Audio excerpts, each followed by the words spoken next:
దేవునికి మహిమ కలుగును గాక.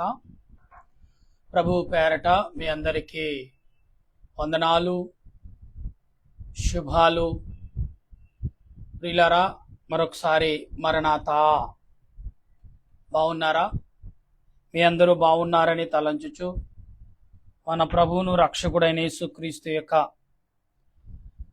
దివ్యమైన నామమున శుభములు తెలియపరుస్తున్నాను. ఈ సమయంలో దేవుని వాక్యము నిమిత్తం ప్రార్థన చేసుకుందాం. ప్రార్థన. మహోన్నతుడా, మహాగణుడైన మా దేవాన్ని వందనాలు, స్తుతులు, స్తోత్రాలు చెల్లిస్తూ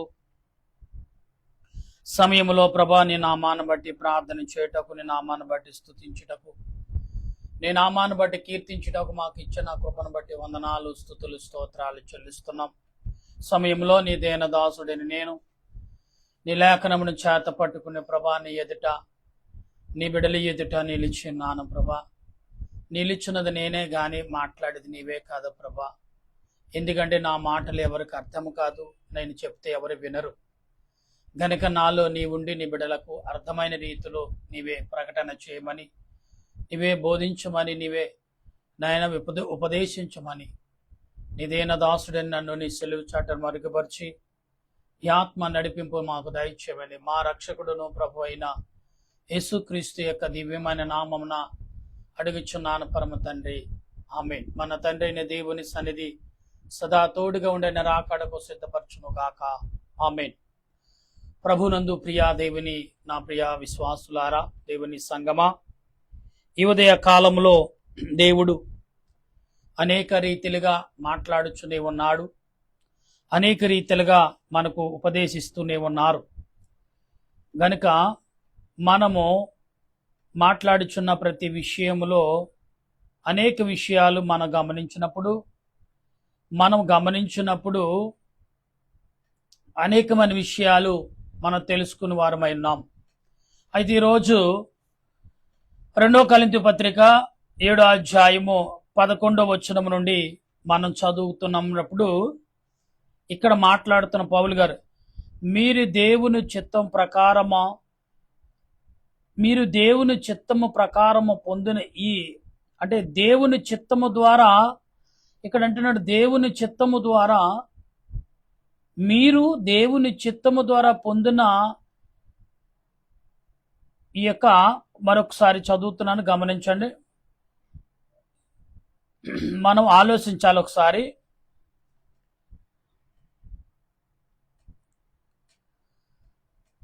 మీరు దేవుని చిత్త ప్రకారము పొందిన ఈ దుఃఖము ఎట్టి జాగ్రత్తను, ఎట్టి దోషం నివారణకైనను, ఇటు ఆగ్రహమునకును, ఎట్టు భయమును, ఎట్టి అభిలాషమును, ఎట్టి ఆసక్తిని, ఎట్టు ప్రతిదండను మీలో పుట్టించునో చూడుడి. ఆ కార్యమును గూర్చి సమస్తము విషయములోను మీలో నిర్దోషులై ఉన్నారని రుజువుపరచుకుంటుని. అంటే మనం చేసే పాపములు మనయో కాదో, మనం చేసే పనులు మనయో కాదో, మనం మాట్లాడే మాటలు మనయో కాదో. ఈ లోకంలో చాలా మంది కూడా మేము మాట్లాడలేదు అంటారు, అబ్బాయి మాకు తెలియదు అని అంటారు. మేము ఎప్పుడు అటువంటి మాటలు మేము మాట్లాడలేదండి, మా మాటలు కాదండి అంటారు. ఇప్పుడు ఎందుకంటే టెక్నాలజీ పెరిగింది కాబట్టి ఆ రీతిగా మాట్లాడుతున్నారు అందరూ. అది నేను కాదండి, ఎవరో మాకు తెలియదండి అనే రకంగా మాట్లాడతారు. కానీ ఇక్కడ ఎట్టి పాపములైనను దేవుని వలన అయితే దేవుడు క్షమించగలడు, కానీ మీ వలన వస్తే మాత్రం దానిని క్షమించడు అనే భావాన్ని పౌలు గారు చెప్తున్నాడు. నా ప్రియ దేవుని బిడలారా, దేవుడు ఏ రకంగా అయితే మీకు బయలుపరుస్తున్నాడో, ఏ రకమైన మాటలు మీకు అందిస్తున్నాడో, ఏ రకమైన క్రియలు మీకు బోధిస్తున్నాడో ఒకసారి మనం ఆలోచించాలి. అప్పుడే దేవుని సన్నిధిలో బలమైన ఆత్మ తలంపులు కలిగి మనం నడుచుకుంటాం. ఇక్కడ అంటున్నాడు పౌలు గారు ఏమంటే, మీకు రాసినది నేను మీకు రాసినది ఆ దుష్కార్యములను, అంటే ఆ దుష్కార్యముల నిమిత్తం నేను రాయలేదు. అంటే అపవిత్రమైన పాపము నిమిత్తం మిమ్మల్ని గుచ్చించి గుచ్చించి మాట్లాడ్డాక నేను రాయలేదు.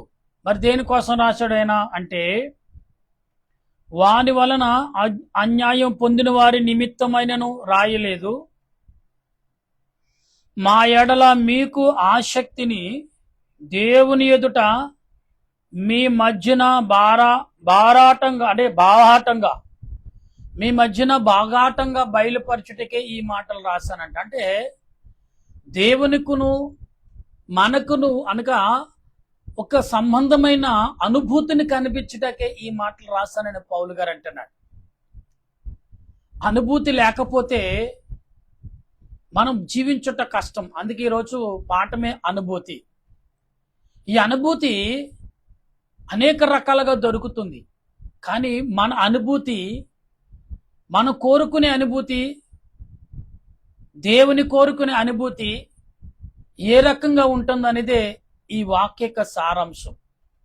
దేవుని అనుభూతి గద్దించింది, సరిచేస్తుంది, వివరిస్తుంది, నిన్ను ఆయన దగ్గర పిలుచుకుంటుంది. లోక సంబంధమైన అనుభూతి ఎలాగుంటుందంటే, నిన్ను గర్దించదు, నేను ఆనందపరుస్తుంది, ఎప్పుడు పాపములో ఊబులోకి నెట్టేస్తుందో తెలీదు. ఇది వేరే రకంగా మరి గద్దింపుగా మనకు. ఇక్కడ ఈ గద్దింపు ఎలాగుందంటే, దేవుని యొక్క ఆలోచనతో కూడిన ఆదరణ అనే మాటకు మనకు కలగాలి. ఇక్కడ ఆదరించుటకు ప్రభు గద్దిస్తున్నాడు. ఆదరించుట లేదా గర్దించుట, బోధించుట. ఎందుకు గర్దిస్తున్నాడు, ఎందుకు ఆదరిస్తున్నాడు అంటే, తన పోలుకు చొప్పున ఉన్నాం.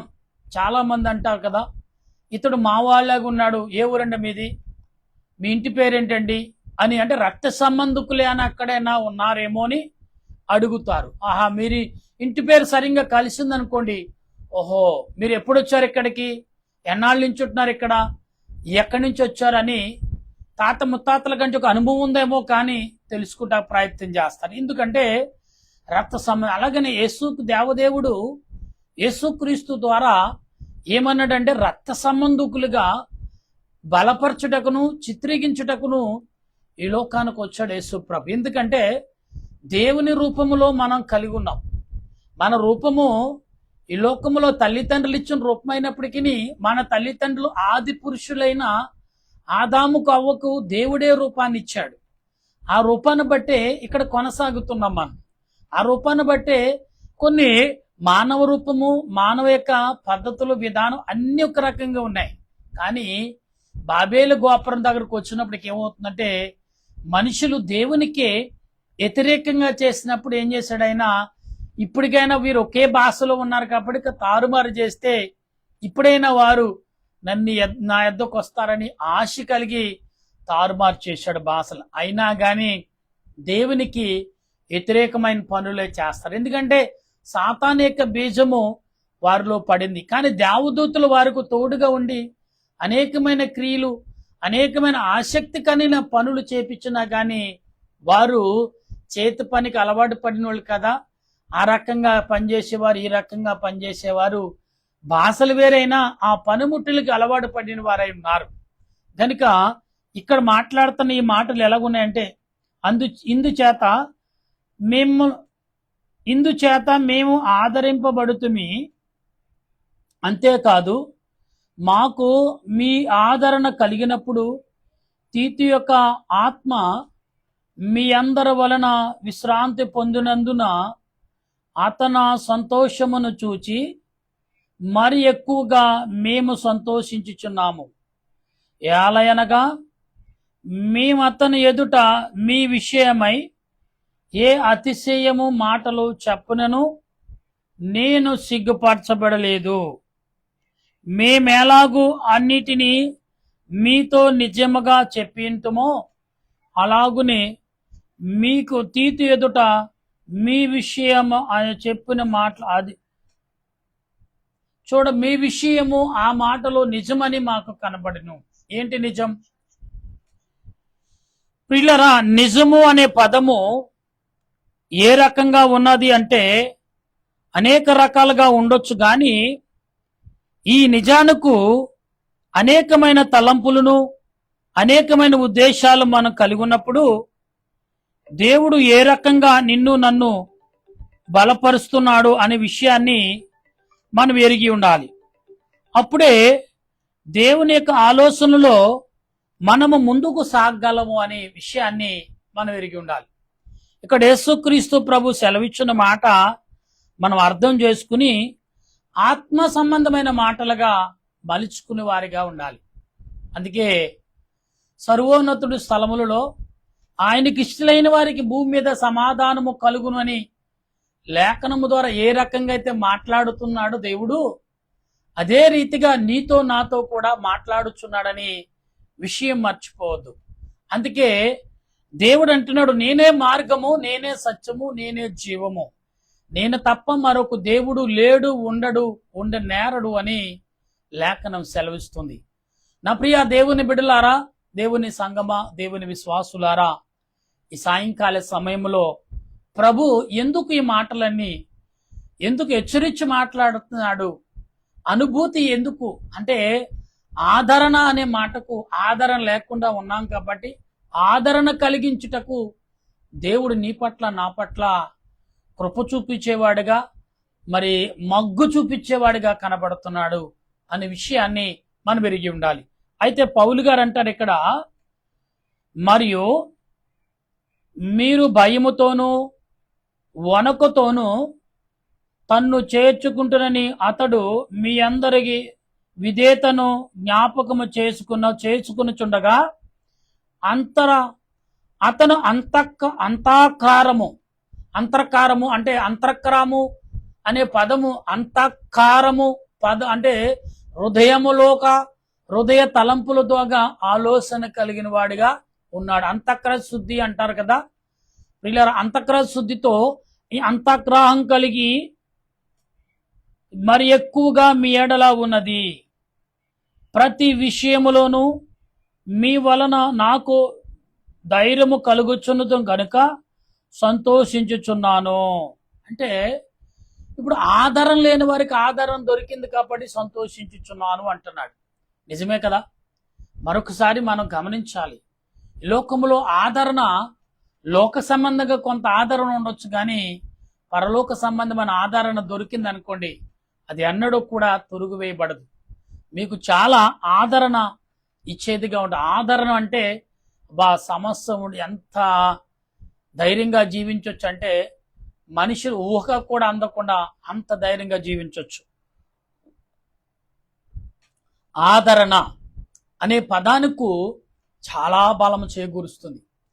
మీకెందుకు, నేను ఆధారంగా ఉంటాను, మీరు వెళ్ళండి, నేను ఆధారంగా మీకు ఉంటాను, మీకు తోడుగా ఉంటాను అనే మాట ఆదరణ ఇచ్చాడు కదయా, మనం ఏమైనా చేయొచ్చు.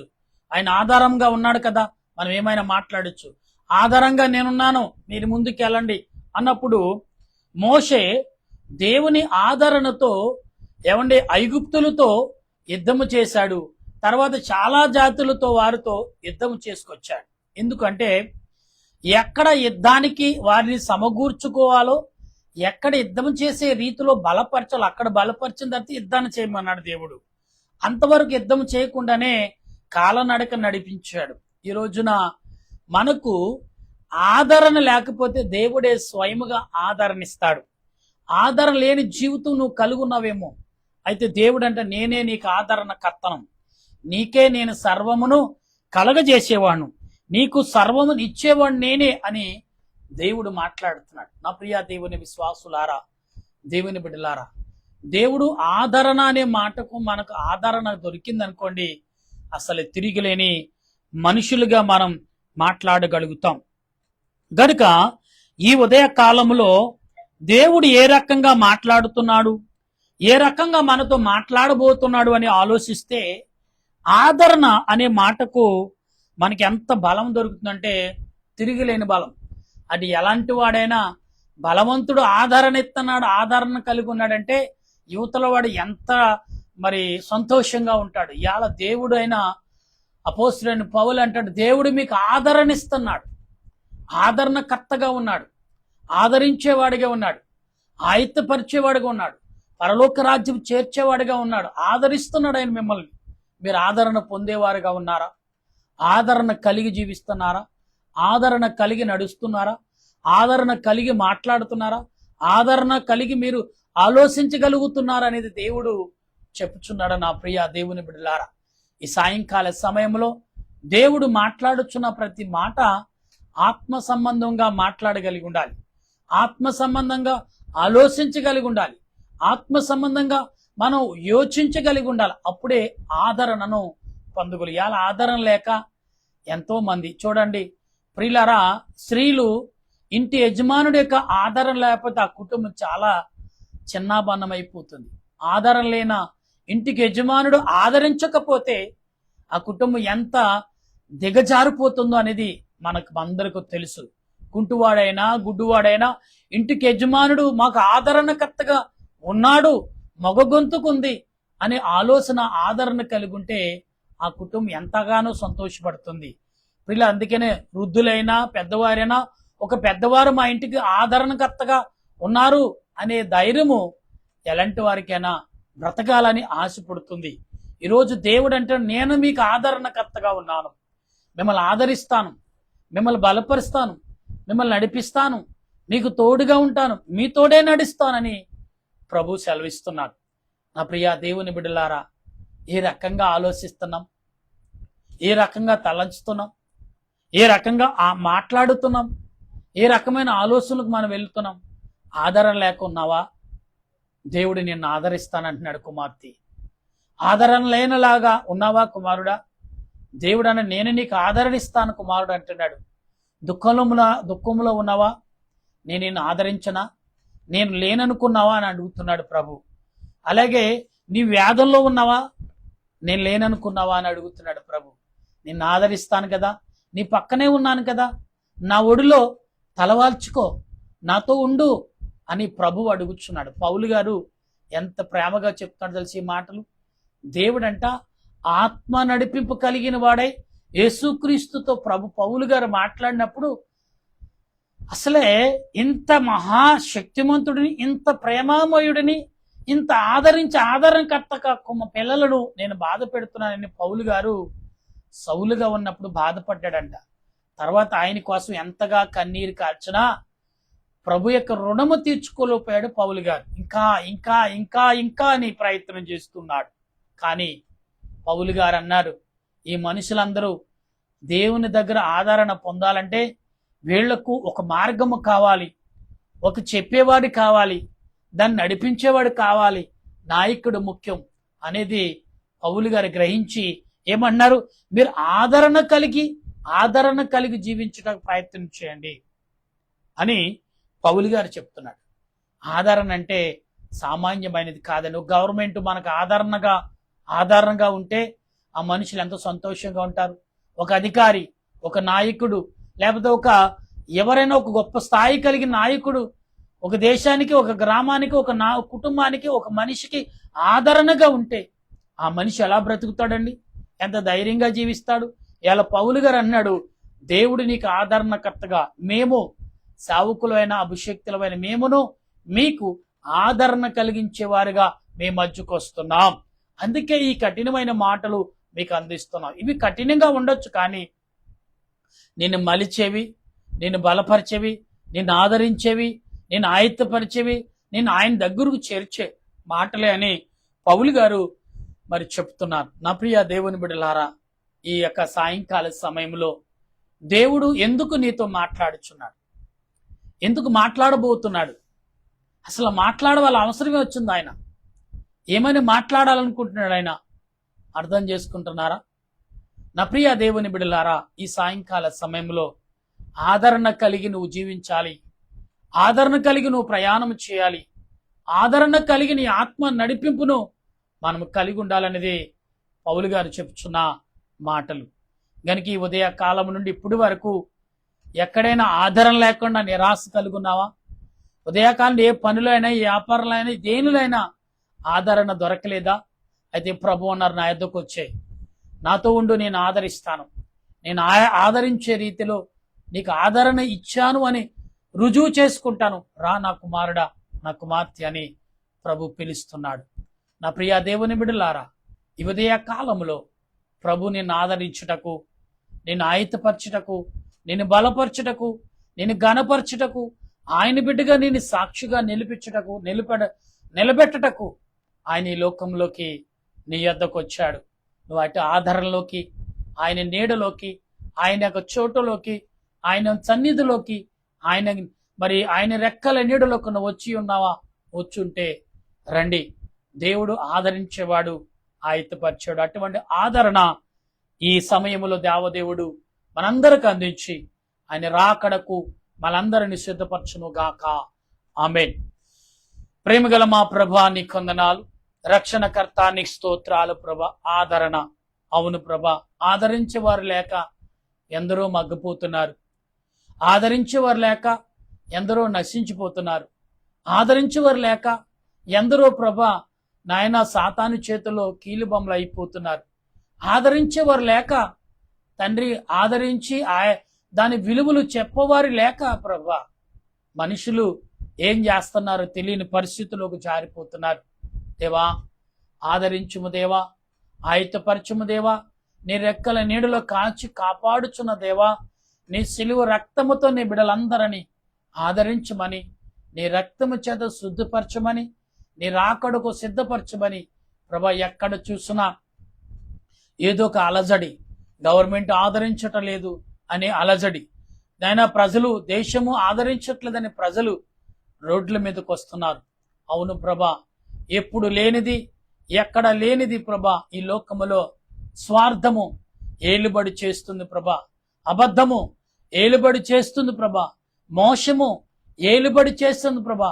అక్రమం ఏలుబడి చేస్తుంది ప్రభా. అన్యాయము ఏలుబడి చేస్తుంది ప్రభా. దీన్ని అధికట్టి నాయనా నీ పిల్లలైన వారిని ఆదరించువా దేవా. దానిని గద్దించి నీ పిల్లల ఆదిత్యతను పెంచువా దేవా. నీ సన్నిధిని ఈ భూలోకములో నిలుపుకలపవా ప్రభా. నీ ఆత్మతో నింపుదు అని ఆసక్తితో ఆదరణ కలిగి, ఆదరణ కొరకు ఎదురు చూస్తున్న నీ బిడ్డలందరికీ సహాయం దయచేవా. ప్రేమగల తండ్రి, నీ కొందనాలు. నాయకులు మనసులు మార్చండి. ఆయన ఎప్పుడు ఏమి చేస్తున్నారో తెలియని పరిస్థితిలోకి ప్రజలందరూ జారిపోతున్నారు ప్రభా. ఎక్కడ ఏమి జరుగుతుందో, భవిష్యత్ అంటే ఏంటో తెలియకుండానే ప్రయాణం చేస్తున్నారు ప్రభా. నాయన రోజుకోటి గందరగోళము లోకములో జరుగుతూనే ఉంది ప్రభా. ప్రపంచం అంతటా ఓ పక్కన యుద్ధాలు, ఓ పక్కన మరణాలు, ఓ పక్కన అన్యాయం, ఓ పక్కన స్వార్థం, అసూయ, అక్రమం ఏలుబడి చేస్తుంది ప్రభా. దీన్ని అరికట్టేవారు లేరా? దీన్ని గద్దించేవారు లేరా? దీన్ని బంధించేవారు లేరా? నాయన నీ మహిమను, నీ ఘనతను, ఆదరణ కలిగి నీ బిడలు జీవించలేరా ప్రభా? అటువంటి వారికి నీ సన్నిధి కాపుదల దయచేయండి. మా దేశంలో ఉన్న ప్రతి ఒక్క క్రియను, ప్రపంచములతో ప్రతి క్రియను, అన్యాయము, అక్రము, నాయన ద్వేషము, అసూయ రాజ్యమేలుతుంది అన్నీ చూస్తూనే ఉన్నాం. నలిగిపోతున్నారు ప్రభా. పిల్లలందరూ నీ బిడ్డలైన వారు, నీ పిల్లలైన వారు నలిగిపోతున్నారు ప్రభా. దేవా, ఆదరించము దేవా. ఆయుధపరచు, నీ రెక్కల నీడలో కాచి కాపాడమని అడుగుచున్నాను దేవా. మా దేశంలో ఉన్న నాయన మిలిటరీ వారును, పోలీస్ శాఖ వారును, డాక్టర్లను, నర్సులను, పారిశుద్ధ వారును, కార్మికులు, రైతులు, నీటి మీద, నేల మీద, గాలి మీద పనులు చేయించిన వారును, ప్రయాణములు చేయించిన వారును నాయనా నీ చేతులకు అప్పగిస్తూ దీవించండి ప్రభా. అలాగే ప్రభా, గర్భిణీ స్త్రీలను సులువైన కానుపు వారికి కలగచేయండి ప్రభా. నాయన బాలింత్రాలు, ఇదిగో నాయన తల్లికి బిడ్డ క్షేమము దయచేయండి ప్రభా. వివాహం కావలసిన యవన బిడ్డలు వారి మంచి జీవితాలు కలిగి ఆదరణతో నీ యందు విశ్వాసముతో జీవించగల కృపను అందించదువు గాక దేవా. వివాహమై శాంతి సమాధానం లేక నాయన అనేకులు విడాకులతో విడిపోతున్న వారు, ప్రాణాలు తీర్చున్న వారి అందరినూ చూస్తూనే ఉన్నాం దేవా. అంతకాలము అనంతకాలము లేదా స్వార్థకాలము, అసూయకాలం ఏలుబడి చేస్తుందని రుజువు కనబడుతూనే ఉంది ప్రభా. దేవా, అరికట్టవా, దాన్ని గద్దించవా, గద్దించి శక్తిమంతులను పుట్టించవా, నీ ఆలోచన కలిగించవా. ఆనాడు నేను ఐగుప్తు యొక్క ఇశ్రాయేలు ప్రజలు ఐగుప్తులో మగ్గిపోతున్నప్పుడు వారి కన్నీటి యొక్క మొరను ఆలకించి వారి మొర నేను విన్నాను. ఇదిగో అని మోషేని పిలిపించి రక్షించిన దేవుడు. వారిలో నుంచి ఒకరిని పుట్టించావు, అలాగే మాలో నుండి ఒకరిని పుట్టించి బలమైన వ్యక్తిని, బలమైన సాధనాన్ని నువ్వు నిలబెట్టమని ఈ స్వార్థమంతులు, ఈ అసూయమంతులు, అక్రమైన వారిని గద్దించి ప్రభా నీ రాజ్య పరిపాలన ఈ భూమి మీద పరిపాలన చేయమని అడుగుతున్నాను. దేవా, చూస్తూనే ఉంటావా? కొందరు అడుగుతున్నారు కన్నీటితో, దుఃఖముతో, ఈ లోకమైన జీవితంలో నష్టపోయి, దేవుడు లేడా, ఉంటే ఊరికనే ఉన్నాడా, మాట్లాడ్డా, ఈ కార్యాలన్నీ చూస్తూ ఉంటాడా, జవాబు ఇవ్వడా ప్రజలకు, ఈ మనుషులకు, ఈ మూర్ఖులకు, ఈ దుర్మార్గులకు అనేది పలుకుతూ కన్నీటితో వేధించబడుతున్నారు ప్రభా. ఆదరణ లేక, ఆదరించేవారు లేక అల్లాడిపోతున్న ఈ ప్రజలను ఆదరించమని, నీ జ్ఞానముతో, నీ శక్తితో, నీ బలముతో నేనున్నానని రుజువు చేయమని ఈ సాయంకాల సమయంలో మమ్మల్నే కాదు ప్రపంచ యావత్తు వారిని దీవించండి, ఆశీర్వదించండి. దుఃఖంలో ఉన్నవారిని, కన్నీటిలో ఉన్నవారిని వాదార్చండి. ఈరోజు పెళ్లి రోజు, పుట్టినరోజు, షష్ఠపూర్తి ఇలాగా శుభకార్యములు ఈ దినమంతా జరుపుకునిచ్చిన పిల్లలు నీ ఆత్మ చేత, నీ ఆశీర్వాదం చేత సంపూర్ణ ఆరోగ్యం, ఆయుష్ను వారికి సంపూర్ణమైన ఆయుష్తో నింపి నీ రాకడకు సాక్షులుగా ఈ భూమి మీద నిలబెట్టమని అడుగుచున్నాను. ఈ దినము జన్మించిన వారును, నేను వారు వచ్చుచున్న జన్మించిన నీ బిడ్డలకు నీ సన్నిధి వారికి తోడుగా ఉంచండి. ఈ దినము నీ పేరు, నీ పిలుపునందుకున్న కుటుంబాలకును నాయన వాదార్పును, అలాగే సంతార్పణను తెలియపరుస్తున్నాను.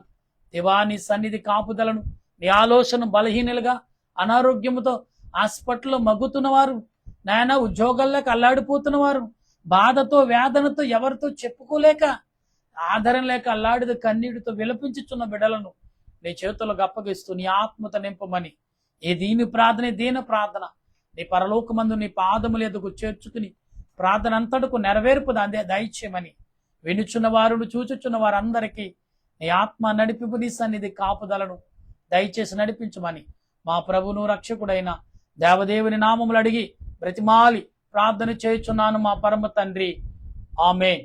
పరలోక మా పరమ తండ్రి, నామను పరిశుద్ధపరచునుగా, నీ రాజ్యం వచ్చునుగా, నీ చిత్తం పరలోకమందు నెరవేరినట్లు భూమి అందు నెరవేరినగా, మౌనదుడ మాకు దయచేయం. ఇప్పుడు ప్రార్థన చేసిన వారిని క్షమించిన ప్రకారం మా ప్రార్థనలు క్షమించు. శోధనకి ఏం తప్పించు రాజ్యము, శక్తి, మహిమా నిరంతరం నావు తండ్రి, ఆమేన్. యేసురత్నమే జయం, అపాధికులం ప్రవేశరత్నమే జయం, అపాధికులం సంపూర్ణ విజయం, అపాధిక అంతకల ఆశనం. హల్లెలూయా, హల్లెలూయా, స్తోత్రం, స్తోత్రం. ఆమేన్, ఆమేన్. మన తండ్రి అయిన దేవుని ప్రేమ, త్రియేక దేవుని కృప, పరిశుద్ధాత్మిక అన్యేక జీవితం ఇప్పుడు ఎల్లప్పుడు సదా తోడుగా నేను రాకడకు సిద్ధపరచునుగాక. ఆమేన్, ఆమేన్, ఆమేన్. మీ అందరికీ వందనాలు. మరణాతా.